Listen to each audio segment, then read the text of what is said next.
I wanted to be a sailor. My uncle Bill was a sailor, and the last year of schooling, I went to the Naval College at Greenwich, and the only way to get there was on a push bike.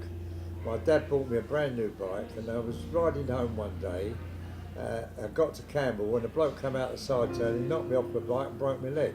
So I finished up in St Giles's Hospital, and when I came out, the war had, started, and that was it.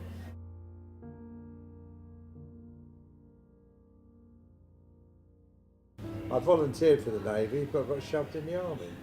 Because I put myself down as a van driver, which I was doing at the time, because you could put your age up to get a licence, it wasn't a problem.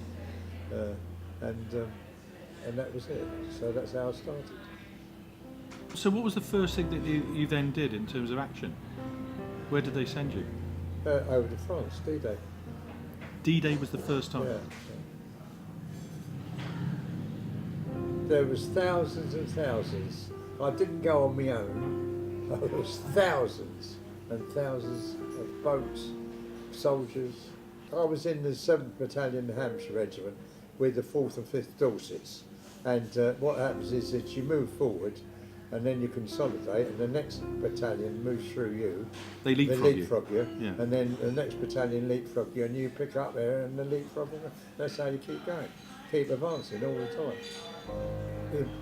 The infantry have got a Bren gun carriers to carry the Bren guns and the 3-inch mortars. So you learn to drive the Bren gun. So I was driving the Bren gun. Catling. And you had to service it yourself? Yes, nobody came up and serviced it. I had V8 engines in the back, run on petrol, and away you went. They sold us, we were garrison troops in Brussels. They dropped the airborne in Arnhem, and so we moved out of Brussels. We went up through Nijmegen, Eindhoven, and got up on the River Lek, where the American Air Force was 5 miles from Arnhem, actually, and crossed the river. And then, unfortunately, a lot of people got injured and knocked out at Arnhem.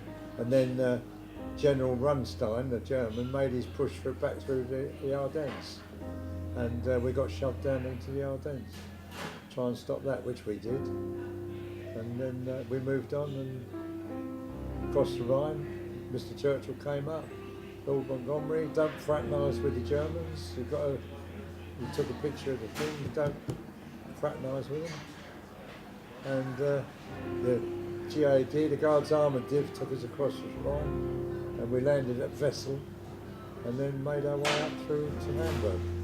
But by that time, the RAF had just bombed them to hell, and then Hamburg was just a mass of ruins with door frames standing up. Did you manage to get home at all during the war? No, I didn't get home then, but then they asked for volunteers because the battle had ended in Europe and they were still fighting in the Middle East, in the Far East, the 14th Army in Burma. So they asked for volunteers, and the attraction was that you got 7 days leaving home. So I volunteered for that. Then I got on a troop ship at Southampton, went into Port Said, and they dropped the atom bomb, so that finished that lot. So we got bunked. I wasn't on my own, there was thousands, hundreds of them.